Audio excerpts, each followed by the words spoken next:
Havia um momento, não tão distante assim, em que o nome Cameron Diaz era sinônimo de algo muito específico, a sensação de que Hollywood havia encontrado uma força da natureza.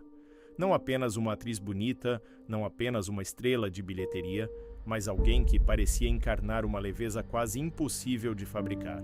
Ela ria de um jeito que desarmava salas inteiras. Ela dançava em frente às câmeras com uma energia que parecia genuína demais para ser ensaiada. Ela era, durante pelo menos uma década inteira, uma das mulheres mais reconhecidas do planeta. Seus filmes somaram bilhões, suas capas de revista eram garantia de vendas, seu sorriso era um ativo cultural. E então, de uma forma que a indústria ainda tenta processar completamente, ela simplesmente parou. Sem escândalo definitivo, sem colapso público, sem o tipo de drama que Hollywood costuma exigir como justificativa para um desaparecimento. Cameron Diaz saiu de cena de um jeito que poucos esperavam e que quase ninguém soube explicar direito na época. A pergunta que fica, e que vai guiar cada minuto desse vídeo, é mais complexa do que parece. O que faz alguém no auge absoluto da fama decidir virar as costas para tudo aquilo que o mundo inteiro desejaria ter? Se inscreve agora, porque você vai querer acompanhar esse canal até o final, e deixa o like antes que a resposta te surpreenda. Ela nasceu em 30 de agosto de 1972, em San Diego, Califórnia, numa família que não tinha nenhuma ligação óbvia com o mundo do entretenimento. Seu pai, Emílio Diaz, era de ascendência cubana e trabalhava como agente de campo para uma empresa petrolífera.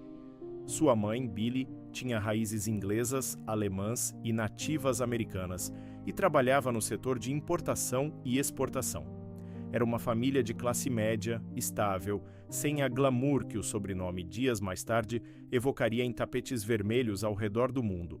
Cameron cresceu em Long Beach, uma cidade costeira que misturava a cultura de praia com uma energia urbana mais crua do que a imagem polida de Los Angeles sugere.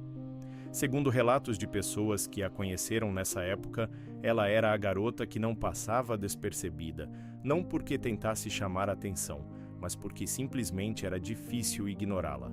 Alta para a idade, loira, com um sorriso que tomava o rosto inteiro, ela frequentava a Long Beach Polytechnic High School, a mesma escola onde Snoop Dogg estudava na mesma época, o que diz muito sobre o tipo de ambiente diverso e eclético que moldou sua formação.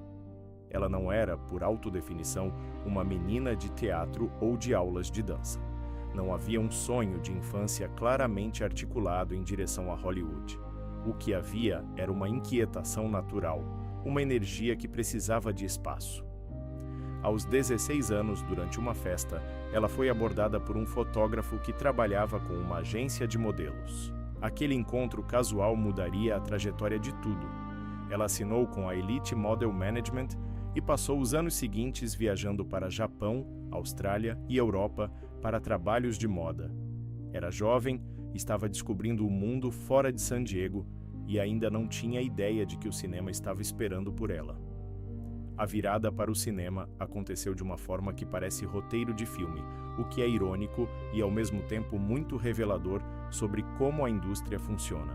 Em 1994, Cameron Diaz foi a um teste para um papel no filme A Máscara, ao lado de Jim Carrey. Ela não tinha experiência alguma em atuação. Não havia feito cursos, não havia participado de peças, não havia nem mesmo aparecido em comerciais de televisão com falas. Ela foi ao teste porque alguém sugeriu, e segundo relatos da época, o diretor Chuck Russell ficou tão impressionado com sua presença magnética que insistiu nela para o papel, mesmo diante de resistências internas do estúdio. O filme foi lançado e foi um fenômeno. Com um orçamento relativamente modesto de 23 milhões de dólares, a Máscara arrecadou mais de 350 milhões ao redor do mundo, e Cameron Diaz, em seu primeiro papel, sem nenhum histórico, sem nenhuma base técnica consolidada, roubou cenas ao lado de um dos comediantes mais elétricos que Hollywood já produziu. A indústria percebeu algo naquele momento. Ela não precisava de treinamento para ter carisma, porque esse tipo de coisa não se ensina.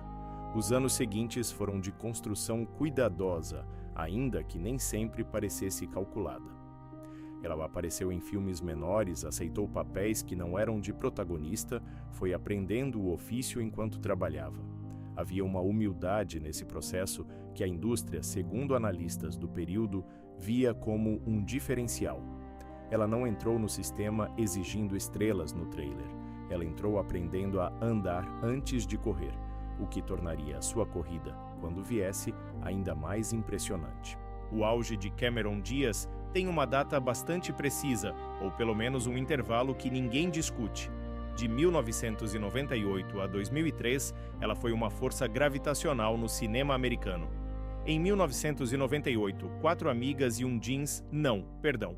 O filme correto é 4 casamentos, e um funeral não, vamos ser exatos. Foi com 4 amigos e um amor. Mas o divisor real foi Quem Vai Ficar com Mary, lançado em 1998. O filme foi um fenômeno de crítica e bilheteria, arrecadando mais de 369 milhões de dólares globalmente, com um orçamento de 23 milhões. Cameron não era apenas engraçada no filme, ela era o centro emocional de uma comédia que equilibrava humor absurdo com genuína ternura.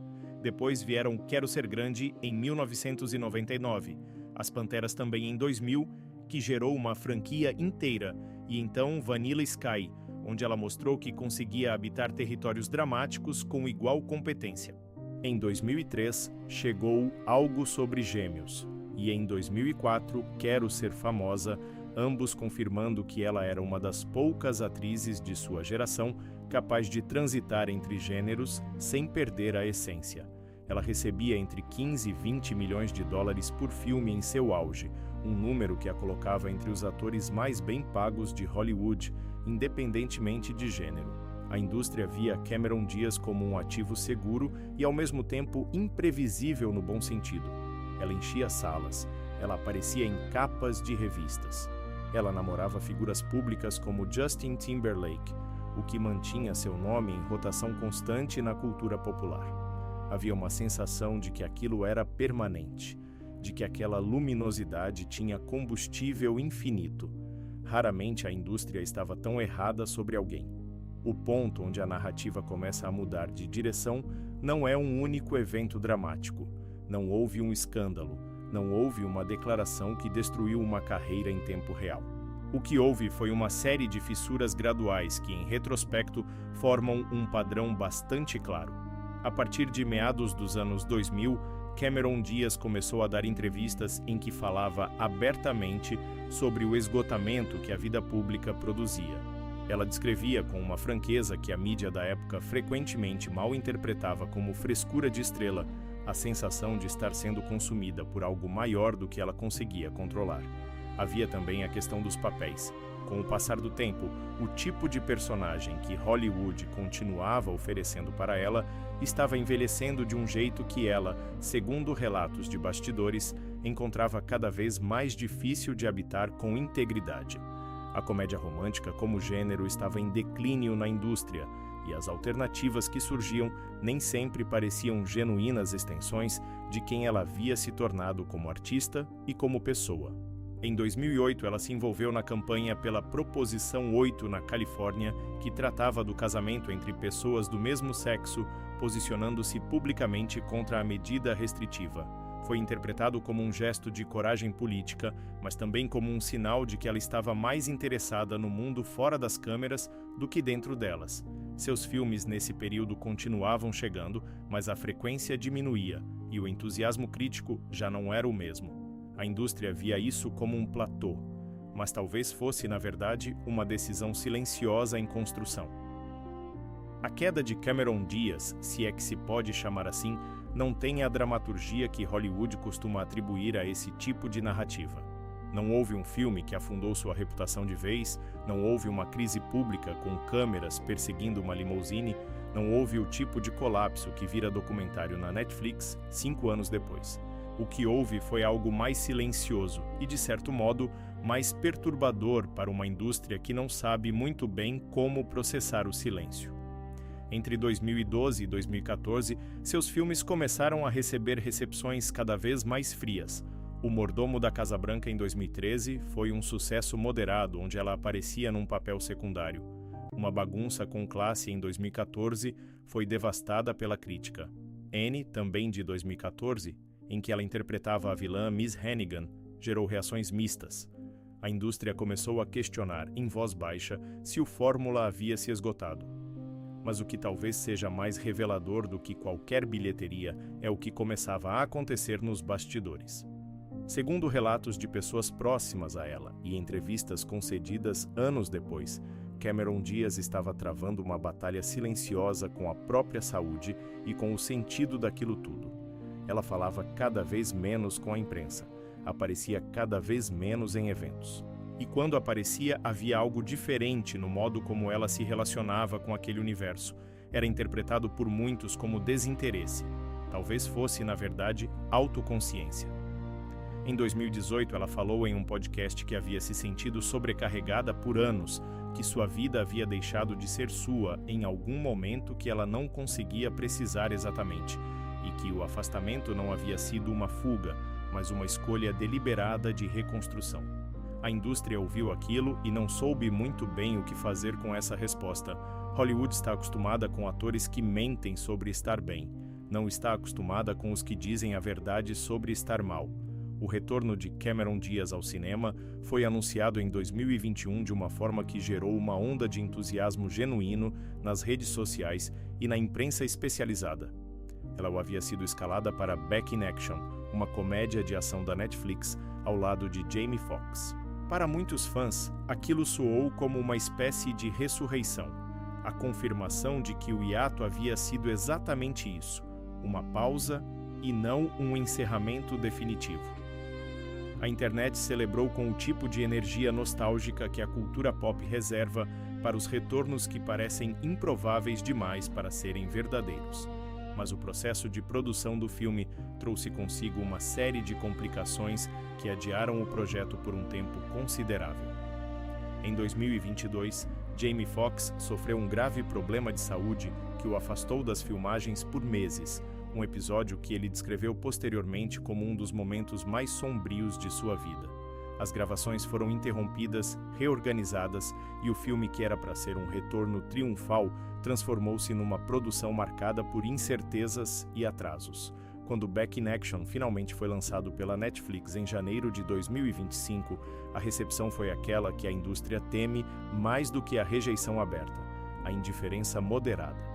O filme foi assistido por milhões de pessoas, como praticamente tudo que a Netflix lança com algum marketing por trás. Mas as críticas foram tépidas, reconhecendo o charme dos protagonistas sem conseguir esconder que o roteiro não estava à altura do momento que se tentava construir.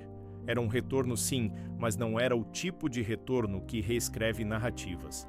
O que aquilo revelou de forma bastante honesta é que o tempo que passa em Hollywood não congela no lugar em que você deixou. A indústria havia mudado. O gênero havia mudado.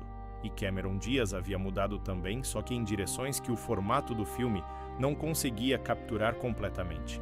O retorno foi real, mas a restauração da posição anterior era uma outra conversa, muito mais complicada. Para entender o que Cameron Diaz fez durante os anos em que esteve fora das telas, é necessário resistir à tentação de interpretar esse período como um vazio. Porque o que emerge dos relatos das entrevistas esparsas e das poucas aparições públicas que ela concedeu é a imagem de alguém que estava pela primeira vez em décadas vivendo uma vida que reconhecia como sua. Em 2015, ela se casou com o músico Benji Madden, guitarrista da banda Good Charlotte, após um namoro relativamente curto, mas descrito por pessoas próximas como uma conexão de rara solidez. O casamento foi celebrado de forma discreta, longe dos flashes que haviam documentado praticamente cada fase anterior de sua vida adulta. Ela havia aprendido, ao longo dos anos, que a intimidade sobrevive em proporção inversa à exposição. Em 2019, o casal anunciou o nascimento de sua filha, Radix Madden. O anúncio foi feito por meio de uma publicação simples nas redes sociais, sem entrevista exclusiva, sem cobertura de revista, sem o tipo de negociação que celebridades de seu calibre frequentemente fazem com a imprensa para controlar a narrativa em torno de momentos familiares. Aquele gesto de privacidade foi, por si só, uma declaração. Ela passou a falar publicamente sobre saúde, sobre alimentação, sobre o que significa cuidar do corpo, não como uma exigência estética, mas como um ato de respeito próprio. Lançou um livro sobre bem-estar chamado The Body Book, que revelava uma mulher profundamente interessada em bioquímica, em como o corpo funciona, em como os hábitos moldam a experiência de estar vivo. Aquilo foi interpretado por alguns como a conversão típica de celebridade em guru do wellness. Mas havia algo mais específico acontecendo, que era uma pessoa encontrando um vocabulário para o que havia sentido por anos sem conseguir nomear. Existe uma análise que Hollywood evita fazer sobre si mesma e que talvez seja a mais necessária quando se trata de carreiras como a de Cameron Diaz. É a análise sobre o que a indústria realmente exige das mulheres que ela eleva ao estrelato e o que acontece quando essas mulheres se recusam a continuar pagando esse preço silenciosamente. Cameron Diaz chegou ao estrelato num período em que a comédia romântica era um dos gêneros mais lucrativos do cinema e em que as atrizes que dominavam esse espaço eram tratadas com frequência como produtos sazonais. Havia uma expectativa implícita de renovação constante, de que o charme deveria ser reposto a cada 2 anos com um novo lançamento, com um novo affair público, com uma nova aparição de biquíni que confirmasse que o corpo estava dentro dos parâmetros que a indústria havia estabelecido como condição para a visibilidade. Segundo análises de críticos e pesquisadores de cultura da mídia, a carreira de Cameron Diaz foi moldada, em grande parte, por uma câmera que a via primeiro como corpo e depois como atriz. Isso não era exclusividade dela, era o padrão da época e de muitas épocas, antes e depois. Mas o que diferenciava o caso dela era a consciência crescente com que ela passou a nomear esse mecanismo. Em entrevistas ao longo dos anos 2010, ela falou sobre a pressão que sentia para manter uma aparência específica, sobre como essa pressão havia consumido energia que poderia ter ido para o trabalho criativo, sobre como havia chegado um momento em que ela simplesmente não quis mais negociar nesses termos. A indústria, naturalmente, interpretou isso como recusa de jogar o jogo, e quando uma atriz se recusa a jogar o jogo em Hollywood, o jogo continua sem ela. O que a releitura crítica revela, no entanto, é que a recusa de Cameron Diaz não era derrota, era diagnóstico. Ela estava nomeando algo que muitas de suas contemporâneas sentiam, mas não tinham o privilégio ou a segurança financeira de verbalizar. Hoje, Cameron Diaz vive em Los Angeles com o marido e a filha, e a imagem que emerge de relatos recentes é a de uma mulher que encontrou uma forma de habitar o mundo que não depende da validação pública para fazer sentido. Ela não desapareceu completamente da paisagem cultural, mas reduziu sua presença a uma escala que ela mesma parece conseguir controlar, o que é, em si, uma conquista rara para alguém de sua dimensão. Back in Action marcou seu retorno oficial ao cinema e, segundo declarações suas durante a divulgação do projeto, a experiência foi reveladora de formas que ela não esperava. Ela falou sobre como havia esquecido certas partes do processo, sobre como o set de filmagem é um ambiente de intensidade que consome o indivíduo de maneiras que só se percebem completamente quando se está fora dele por tempo suficiente. Não era nostalgia, era análise. Ela também tem se dedicado a um projeto no mundo do vinho, cofundando uma marca chamada Avaline, que ela descreve como um produto feito com o mesmo tipo de atenção que passou a dedicar à própria saúde nos últimos anos. É um projeto pequeno em relação à escala do que já foi sua presença no cinema, mas que parece coerente com a trajetória de alguém que passou de produto da indústria a arquiteta de uma vida mais deliberada. O que Cameron Diaz representa hoje, no panorama cultural, é uma espécie de anomalia produtiva, uma das maiores estrelas de sua geração que optou pelo anonimato relativo não como consequência de colapso, mas como conclusão de um processo de autoconhecimento. Hollywood ainda não sabe muito bem o que fazer com esse tipo de história, porque ela não cabe nas categorias disponíveis. Há uma tentação, quando se conta uma história como essa, de enquadrá-la como tragédia ou como vitória. De dizer que Cameron Diaz perdeu algo precioso ao se afastar, ou que ela ganhou algo ainda mais valioso ao sair. Mas talvez a verdade seja mais incômoda e mais interessante do que qualquer um desses enquadramentos. Ela simplesmente fez uma escolha que Hollywood não estava preparada para respeitar, porque Hollywood raramente está preparada para respeitar escolhas que não geram bilheteria. O que a trajetória de Cameron Diaz revela sobre a fama é algo que a indústria preferiria não examinar com muita atenção. Que o estrelato, na forma como é construído e mantido, exige um tipo de abdicação que raramente aparece nos contratos. Que ser uma estrela de primeira grandeza significa, na prática, estar disponível para o consumo público de uma forma que corrói lentamente as fronteiras entre o que é personagem e o que é pessoa. E que, quando alguém decide restaurar essas fronteiras, o sistema interpreta isso como fracasso. Mas o fracasso de Cameron Diaz, se é que houve um, foi exclusivamente nos termos da indústria que a havia criado. Nos termos que ela mesma foi construindo ao longo dos anos de silêncio, a narrativa é outra. É a de alguém que chegou ao ponto mais alto que aquele sistema tinha a oferecer, olhou ao redor com olhos abertos e decidiu que havia outras montanhas que valiam mais a pena escalar, montanhas que não aparecem em capa de revista e não rendem bilheteria, mas que são, no final, as que sustentam o peso de uma vida inteira. Fama é uma moeda que só tem valor enquanto você acredita nela. Cameron Diaz simplesmente parou de acreditar antes que ela a consumisse completamente. E isso, dependendo de como você olha, pode ser a coisa mais corajosa que uma estrela de Hollywood já fez.